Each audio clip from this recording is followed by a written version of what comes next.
Hello. So after having done the different types of elasticities, now quickly let us just start the determinants of elasticity of supply. And before I start that, just let me write what we have done basically. See, we saw a perfectly elastic supply in which ES was basically infinity. Then we saw perfectly inelastic supply wherein ES was zero, right? That means ES at infinity means infinite supply at the same price, and ES is equal to zero means same supply at all prices. Then we saw that ES was greater than one. That was the case where percentage change in supply was more than percentage change in price, right? Then ES was less than one and ES was equal to one. We have done all these cases. And we also saw the different names which we give to them. Like the first one is perfectly elastic, second is perfectly inelastic, third one is highly elastic, then this is less elastic, and this is unitary elastic. So we've understood all of them. We also saw the curves, the shapes, right? So now let us understand what are the determinants of elasticity of supply. Just keep in mind one thing while we are discussing this, that see, determinants of elasticity of supply का मतलब क्या रहेगा कि हमारा जो elasticity है वो कितना, मतलब हमारी जो सप्लाई है वो कितना ज्यादा रिस्पॉन्ड कर रही है, ये किस चीज पर डिपेंड कर रहा है। ठीक है, मतलब कि सेलर जो है वो कितनी फ्लेक्सिबिलिटी दिखा रहा है अपने गुड्स की सप्लाई को चेंज करने में। जब वो कुछ प्राइस में चेंज देखता है तो वो कितना चेंज दिखा रहा है और क्यों दिखा रहा है, और जब वो इतना दिखाता है तो फिर क्या होता है, वो सारी चीजें हम अभी इसमें डिस्कस करने वाले हैं। ठीक है, तो सबसे पहला पॉइंट जो इन्होंने यहाँ पर लिखा है कि कोई इंक्रीज इन प्रोडक्शन, अगर इंक्रीज इन प्रोडक्शन हो रहा है और इंक्रीज इन कॉस्ट हो रहा है, मतलब कि आप मान लीजिए सप्लाई बढ़ाना चाहते हो, उसके लिए आपको प्रोडक्शन बढ़ानी पड़ेगी, उसके लिए आपकी कॉस्ट बढ़ेगी। ठीक है ना, तो अगर आपकी बहुत ज्यादा सब्सटैंशियल इंक्रीज हो रही है तो आपके पास लेस इंसेंटिव है।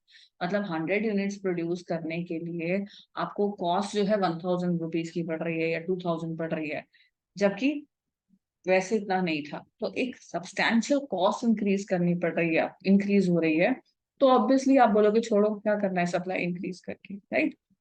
So in that case, the price elasticity of supply would be less. However, if there are constant cost or negligible rise in costs, मतलब आपको लग रहा है कि थोड़ी सी एक्स्ट्रा कॉस्ट करके आप काफी अपना सप्लाई इंक्रीज कर सकते हैं और प्रॉफिट का बेनिफिट ले सकते हैं क्योंकि प्राइसेस बढ़ रहे हैं, तो in that case supply will be elastic, right? तो ये ध्यान दीजिएगा कि अगर आपकी प्रोडक्शन कॉस्ट जो है बहुत ज्यादा बढ़ रही है तो आपकी सप्लाई की जो इलास्टिसिटी है वो थोड़ी सी लोअर रहेगी, और वैसे वर्षा अगर प्रोडक्शन कॉस्ट उतनी ज्यादा नहीं बढ़ रही, मतलब थोड़ी कम बढ़ रही है, तो आपकी इलास्टिसिटी बेटर रहेगी। ठीक है, मैं इंक्रीज और डिक्रीज को इंक्रीज और डिक्रीज नहीं समझना, इसका रिस्पॉन्स समझना कि उस केस में जो सप्लाई है वो उतनी नहीं बढ़ेगी। देखो जब प्राइस बढ़ेगा तो सप्लायर कोशिश करेगा ना कि सप्लाई तो इंक्रीज करे, पर जब उसको लग रहा है कि यार कॉस्ट ज्यादा बढ़ रही है तो फिर वो उतनी नहीं बढ़ाएगा एज कम्पेयर टू अगर उसको ये दिख जाए कि भाई इतनी भी कॉस्ट नहीं बढ़ रही जितना मेरे को बेनिफिट हो रहा है। ठीक है, सिमिलरली अगर आपके प्रोडक्शन प्रोसेस में जो मेथडोलॉजी है या जो प्रोसीजर है वो बहुत कॉम्प्लेक्स है, ठीक है, या आपको लग रहा है कि बहुत लंबा टाइम लगता है, जैसे कोई कार मैन्युफैक्चर करनी है, कोई ट्रक्स मैन्युफैक्चर करने हैं, एरोप्लेन्स मैन्युफैक्चर करने हैं, तो उसमें लंबा टाइम लगता है। तो अगर कॉम्प्लेक्स प्रोडक्शन प्रोसीजर्स हैं उस केस में इलास्टिसिटी लोअर रहेगी, क्योंकि आज प्राइस बढ़ा है, आपकी जब तक यूनिट जो कमोडिटी है वो बनेगी, मान लो आपकी जो गाड़ी बनती है वो 2 साल बाद बनेगी, तब तक तो पता नहीं ना ये प्राइस इंक्रीज रहे या ना रहे। तो in that case it is not highly elastic. Okay, so वहां पर जो रिस्पॉन्सिवनेस होती है, जो चेंज आता है सप्लाई में, वो उतना ज्यादा नहीं आता, राइट? तो यही यहाँ लिखा है एयरक्राफ्ट और क्रूज शिप्स। अगर हम सप्लाई ऑफ एयरक्राफ्ट और क्रूज शिप्स की बात करें तो वो थोड़ी कम इलास्टिक होती है, मान लीजिए उसको अगर हम कंपेयर करें मोटर बाइक से। सो अगर मोटर बाइक का प्राइस लेटर से 80,000 से 1,10,000 हो गया, तो सप्लायर कोशिश कर सकता है कि अगर वो पहले 5 निकाल रहा था यूनिट्स, अब वो 7 निकाले, 10 निकाले। लेकिन यही अगर एयरक्राफ्ट में कंपेयर करें तो वहां पर अगर इतने प्राइस चेंज में वो 2 एयरक्राफ्ट और 3 एयरक्राफ्ट निकालने की कोशिश भी करेगा एक्स्ट्रा, तो भी उसके लिए पॉसिबल इतनी जल्दी नहीं हो पाएगा बिकॉज प्रोसीजर्स बहुत कॉम्प्लेक्स है। Got it? So in that case he will not be able to supply that much in response to the increase in percentage of price. यानी हम ये समझ सकते हैं कि परसेंटेज चेंज इन प्राइस जो है उस केस में, एयरक्राफ्ट केस में, वो ज्यादा हो सकता है as compare to percentage change in quantity, because जो प्रोसीजर है वो बहुत लंबा है, वो अपना टाइम लेगा। एयरक्राफ्ट बनाने के लिए आपको अपना टाइम लेना पड़ेगा। ठीक है, so you can increase it. Stock से भी आप कितना निकाल लोगे, right? May be you have 1 or 2 in stock, 3 in stock.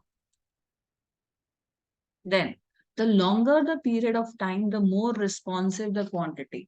यानी जितना ज्यादा समय आपके पास होगा उतनी ज्यादा आपकी क्वांटिटी सप्लाइड रिस्पॉन्ड करेगी to change in price, and the supply elasticity will be more. Shorter time period does not allow sellers sufficient time to find resources and alternatives to adjust their production decisions to change in price. तो जितना ज्यादा समय होगा उतना ज्यादा आप अपनी supply के पैटर्न को एडजस्ट कर पाओगे, where short period of time में आप उतना अपनी सप्लाई को इंक्रीज नहीं कर सकते, राइट? लॉन्ग रन में आप अपने न्यू प्लान्स बना सकते हो कि और नई फर्म्स भी आ सकती हैं और इंक्रीज हो सकती है सप्लाई. सो अगर हम बात करें कि प्राइस इंक्रीज हो गया किसी भी कमोडिटी का, लेटर से 100 से 200 हो गया, ठीक है, तो उसका जो चेंज इन सप्लाई है वो किस वजह से फर्क पड़ेगा?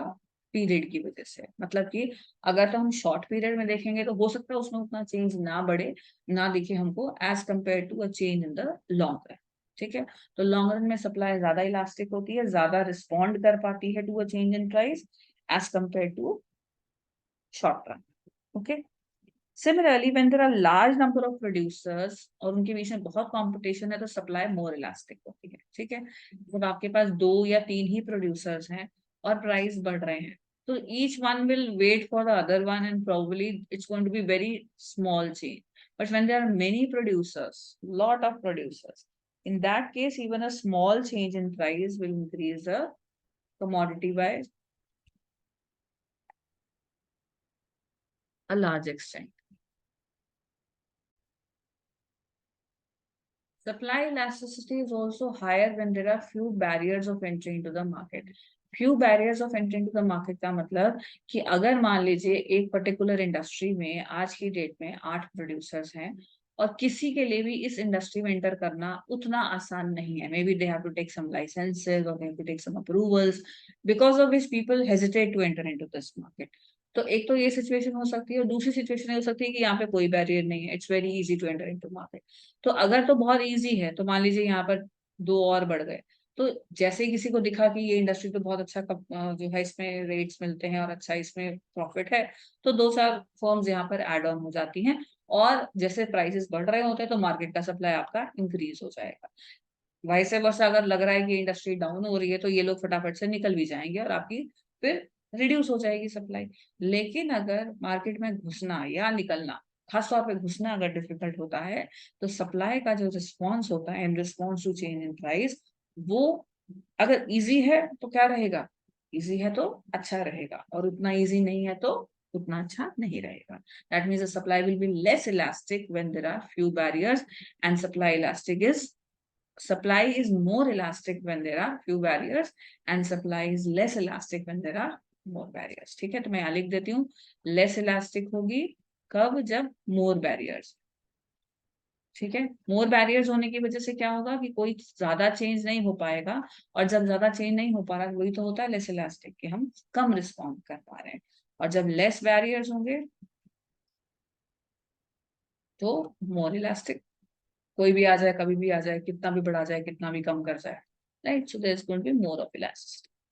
Then supply will be elastic if firms are not working to full capacity. यानी मान लीजिए आपका एक प्लांट है, करंट प्रोडक्शन आपका 3/4 प्लांट तो यूज कर रही है, ये वाला पोर्शन अभी खाली पड़ा है. अगर आपको कोई मौका मिले प्रोडक्शन इंक्रीज करने का तो आप यहाँ पर आराम से मशीन्स लगाकर यूटिलाइज कर सकते हैं. और लेटर से मिल गया आपको मौका. मौका क्या मिला कि आपके प्रोडक्ट के प्राइसेस बढ़ गए, लोग ज्यादा डिमांड कर रहे हैं, आपको लग रहा है कि इस टाइम मुझे प्रोडक्शन बढ़ानी चाहिए, तो आप बढ़ा पाओगे because you have surplus capacity, right? So your supply will respond positively and in an elastic manner to the change in price. However, if there is no such situation, आपका already full capacity पे चल रहे हो, optimum utilisation चल रहा है, तो अब आपका जो सप्लाई का इंक्रीज है वो उतना नहीं हो पाएगा जितना कि चेंज इन प्राइस मार्केट में चल रहा है.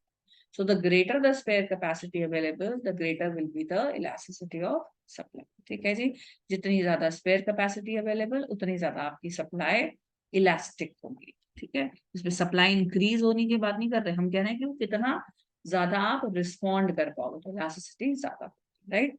हम सभी केसेस में ये देख रहे हैं कि रिस्पॉन्सिवनेस कैसी रहेगी सप्लाई की। हम ये नहीं कह रहे कि सप्लाई बढ़ ही जाएगी या कमी हो जाएगी या बहुत ना, हम ये कह रहे हैं कि कितना हम रिस्पॉन्ड कर पाएंगे to the change in price. Obviously उसके बाद भी वो घूम के वही चीज आ जाएगी, but how we understand the concept, मैं उसकी बात कर रही हूँ। ठीक है। Then there is another point. If key raw materials and inputs are easily and cheaply available, then supply will be elastic. अगर आपके जो की मटेरियल्स हैं, जो रॉ मटेरियल्स आपको यूज करने हैं, वो इजीली अवेलेबल है, तो सप्लाई इलास्टिक है। मतलब मार्केट में प्राइस बढ़ा, आपको प्रोडक्शन करनी है, सामान ढूंढने गए, सामान ही नहीं मिला, उन्होंने कहा सर रॉ मटेरियल 2 महीने में आएगा। तो क्या आप अपनी सप्लाई बढ़ा पाओगे या उस आपकी सप्लाई रिस्पॉन्ड कर पाएगी immediately to the change in price? No. Whereas if they are easily available, आप सामान लेने गए, क्यों? क्योंकि आपको प्रोडक्शन बढ़ाना था। क्यों? क्योंकि प्राइसेस बढ़ गए थे। सामान लेने गए, मिल गया आराम से, इजिली भी मिल गया, चीपली अवेलेबल हो गया, फटाफट से प्रोडक्शन हुई, सप्लाई बढ़ गई, दैट मीन सप्लाई इलास्टिक हो गई, right? So if drawing productive resources in the industry is easier, supply curve is more elastic.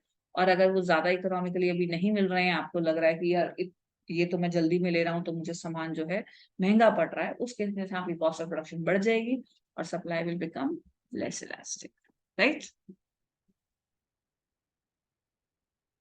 Now we have sixth and seventh point. Let us read that also.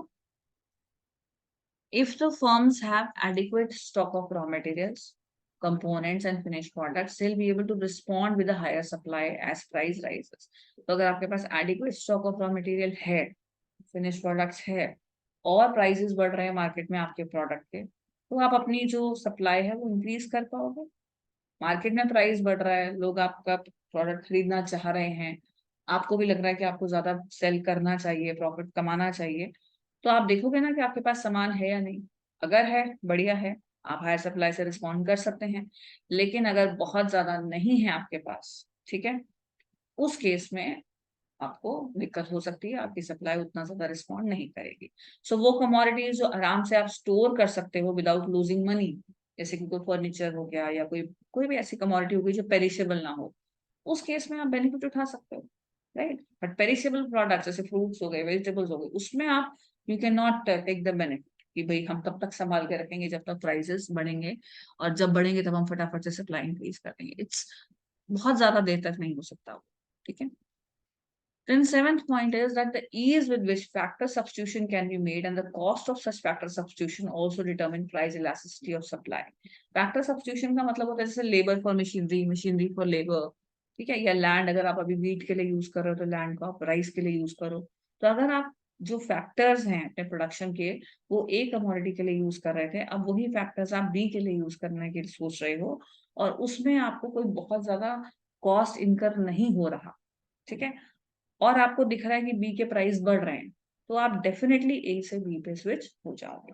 मैंने क्या कहा कि आपके अभी factors of production यहाँ diploid है, ठीक है, और आप सोच रहे हो कि आप बी की तरफ पहुंचो, इसकी तरफ पहुंचो क्योंकि बी के प्राइसेस बढ़ रहे हैं, तो आप ये देखोगे कि ये जो कॉस्ट है इन फैक्टर्स ऑफ प्रोडक्शन को यहाँ से यहाँ मूव करने की, क्या वो बहुत ज्यादा तो नहीं है?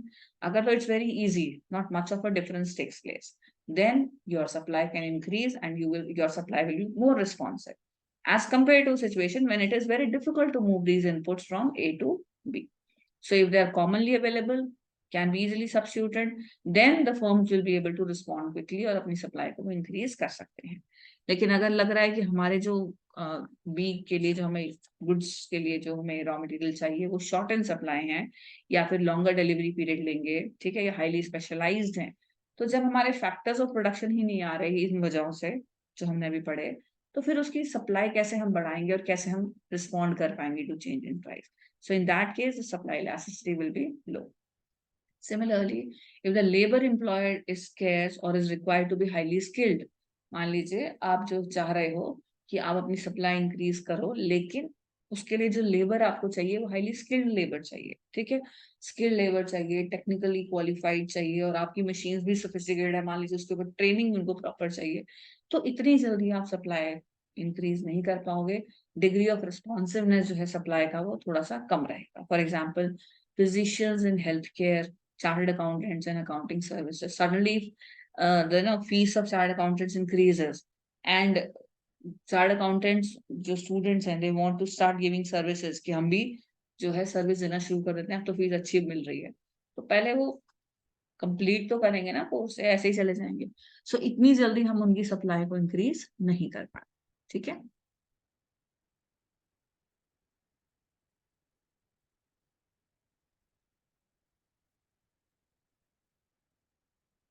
Then the second last point, if both capital and labor are occupationally mobile, then the elasticity of a supply of a product is higher than if capital and labor cannot be easily switched.